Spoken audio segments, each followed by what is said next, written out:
Key point 1. Don't try to be somebody you're not. Be selective with what you care about. Most self-help books make us fixate on what we lack. They pinpoint things we see as our failures and shortcomings and emphasize them for us. If you are broke, you look for a way to earn more. If you think you're not attractive, you use affirmations to believe you are. Society keeps telling us to be more positive all the time. We are constantly getting the same message, to care about everything. Sadly, caring more doesn't guarantee you to be happy and live a better life. Living happily isn't about caring about everything. It's caring about the things that matter. As humans, we care too much about things that don't matter, and this does nothing but make us feel bad about ourselves. The author calls this the feedback loop from hell. Simply put, you get stuck with feelings that come out of nowhere and blame yourself for your emotions. The solution to the feedback loop from hell is simple. Don't give a fuck about your negative experiences, anxiety, anger, guilt, fear, etc. Because it's okay having these feelings. It's okay to be under the weather sometimes. Beating yourself up for having natural emotions will only make things worse. Maturity is about being able to only care about essential things. This is how you can be content consistently. With this summary, you will learn to be comfortable with being different, calm in the face of adversity, and highly selective with what you care about. Key point 2. Overcoming obstacles makes us happy. Our core values build upon the assumption that we can achieve happiness by following specific steps. This premise is a big problem because happiness isn't a solvable equation. However, happiness is an activity rather than a gift bestowed upon you. You cannot find it in a self-help book. We are enamored with the concept of happiness as a blessing. Once we get it, we're freed of all pain and suffering forever. But in reality, that's not attainable. Sadness, dissatisfaction, unease, etc. are part of inherent human nature and are necessary to create consistent happiness. Disappointment drives change. You cannot be better by being satisfied with every aspect of your life. Even physically, pain has the same function. Imagine how badly it hurts when you stub your toe. You might scream and swear at the table and at whoever thought to put it there. No matter how much you hate the feeling, it is helpful. Your body sends signals to teach you your limitations or which part of the body requires care. The same goes for human psychology. Emotional pain lets you know in which ways to improve your life. We cannot escape pain. In fact, we shouldn't. Life consists of problems that bring discomfort and hurt. Happiness requires struggle, and it comes from solving problems. Happiness is a constant work in progress. You can be happy once you discover the problems you're happy to have and solve. We always want to feel good and get only the good things in life. People never consider the pain they are okay with and what they are willing to struggle for. We want the rewards and the results. Nobody is willing to go through the process. Most of us don't want to struggle and to give it some effort. But the struggle is the key to happiness, and it grows from problems. On your journey toward happiness, you'll encounter many disappointments and shame. No matter where you go, many issues are waiting for you, and there is nothing wrong with that. The point isn't to run from the difficulties, it's to find the right ones. Key point 3. No one is exceptional in any way. Developing high self-esteem, feeling good and positive about oneself, came into fashion in the 1960s. At the time, psychological research proved that people with high self-esteem outperformed those with lower self-esteem. Suddenly, there were tons of motivational speakers everywhere telling people they could be exceptional and highly successful. A generation later, researchers have come to a simple conclusion based on years of data. We're not all exceptional. As it turns out, there is no point in feeling good about yourself if you have no reason to do so. Adversity and failure are helpful and essential for developing successful and strong-minded adults. People with high self-esteem usually feel great about themselves. They feel they're doing something exceptional even when they are not. Mark Manson. The major downside of the high self-esteem movement that has taken root in our society is that it requires us to always feel good. The movement uses a metric based on how positive people feel and think about themselves, whereas more accurate metrics would be how people feel, think, and accept their negative selves. To begin addressing your issues, you must realize that they aren't worse or more special than anyone else's. The high self-esteem movement is telling us to feel special all the time. Everyone says it. We hear it from TV, magazines, and social media. Mediocrity has become the new failure. Mediocrity scares most because people equate it with a lack of achievement. They think accepting their average means their lives are worthless. In reality, when you acknowledge that your life is mundane, you are free to pursue what you want without the pressure of unrealistic expectations. People who become exceptional at something think they're mediocre and put in the work to improve. Assuming you're exceptional from the start won't get you anywhere. So instead of seeing mediocrity as a bad thing, be grateful and appreciate the small things in life. Most of your life will be boring, and that's perfectly okay. Key point 4. Don't build your life around useless causes. Focus only on important values. As humans, we tend to spend our precious time on useless causes. Sometimes we know deep down that we're going to suffer because of what we're doing, but we do it anyway. This is because suffering means something to us, so we can endure and perhaps enjoy it. Whether you like it or not, suffering is an inevitable part of life. Of course, you could try to avoid it, but one sure fact is that running from negative things will always backfire. So, instead of hiding from issues, accept and face them. Instead of asking questions like, how do I stop suffering? Ask yourself this: why am I suffering? For what purpose? However, this isn't an easy question to answer. According to Mark Manson, to understand ourselves, we must first understand a metaphor called the self-awareness onion. Self-awareness is like an onion. It has layers, and you will inevitably cry while getting to the center. The first layer is acknowledging and naming your feelings. How do I feel? What is this emotion? I'm sad. I feel happy right now. I'm sad when I see that, etc. This process is simple for some people, but quite hard for others. Sometimes you try to deny your feelings. The second layer is getting to the root cause of those feelings. Why do I feel like this? Why am I sad? Why am I depressed? The third layer is when your values come in. Ask yourself, am I looking at this as a failure or not? Am I judging myself? What standard am I expecting myself and others to live up to? This level is challenging as it requires scrutinizing your thoughts and a lot of effort. At the same time, it is crucial because our values define our problems, which in turn determine our well-being.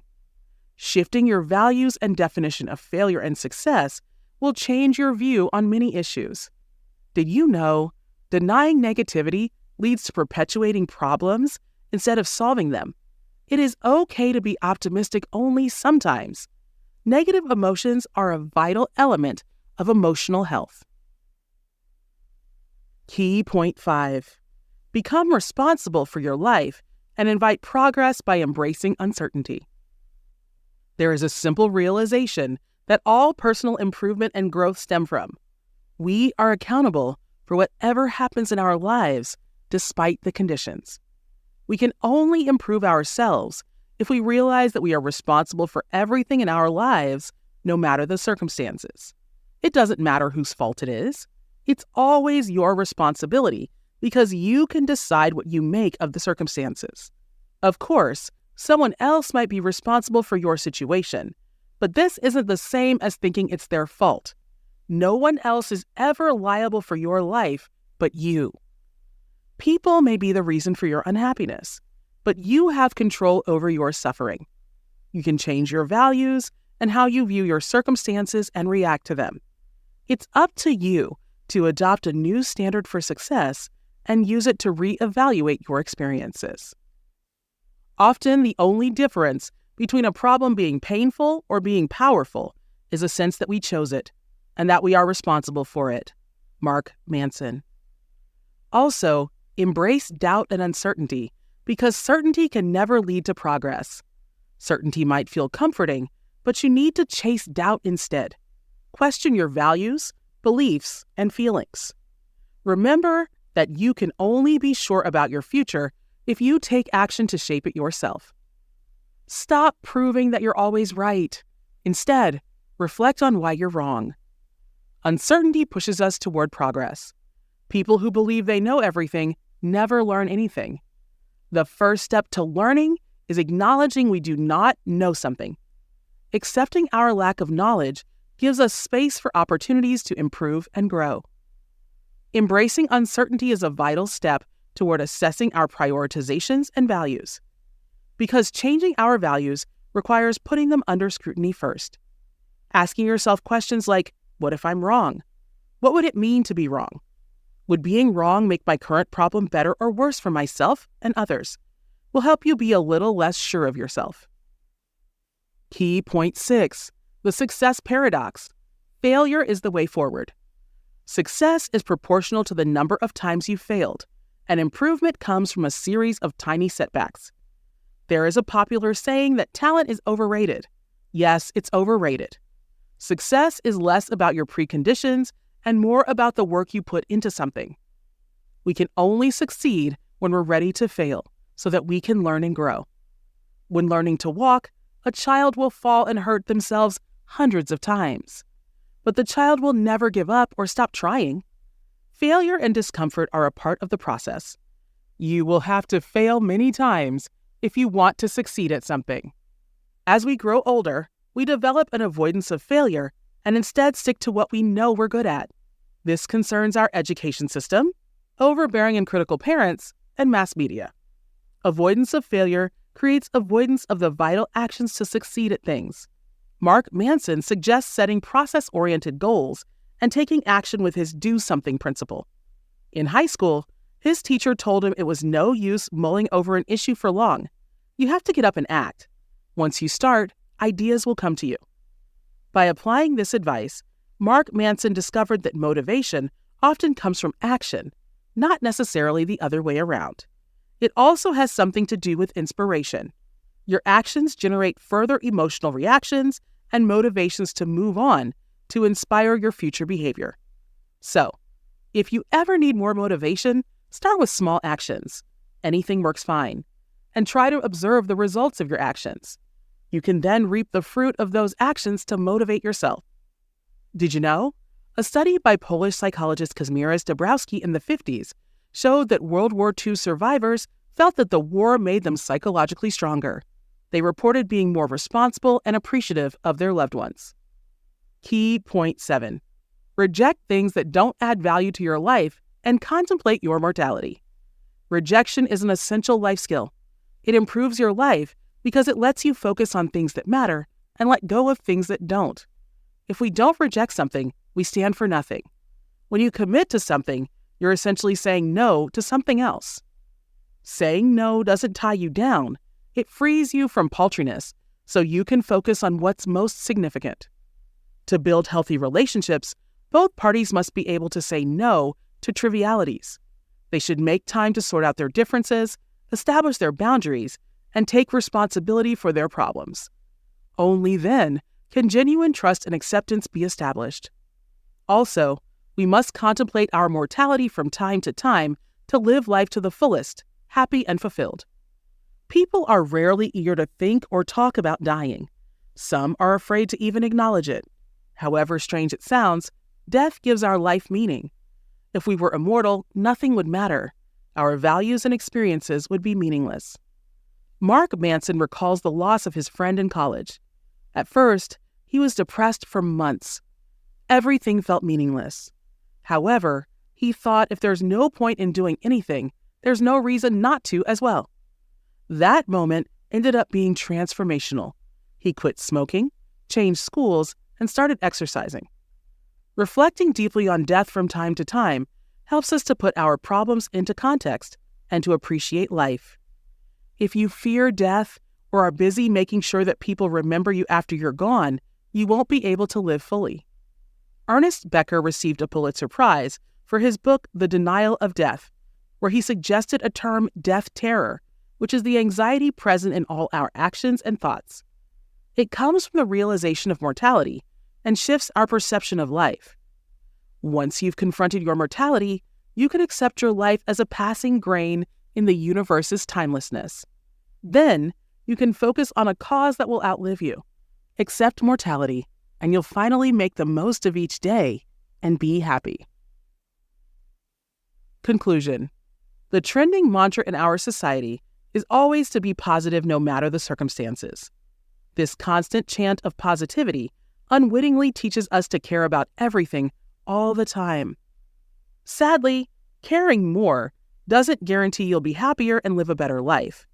If you want to live a healthier and more content life, you have to start caring about only what is truly important and nothing else.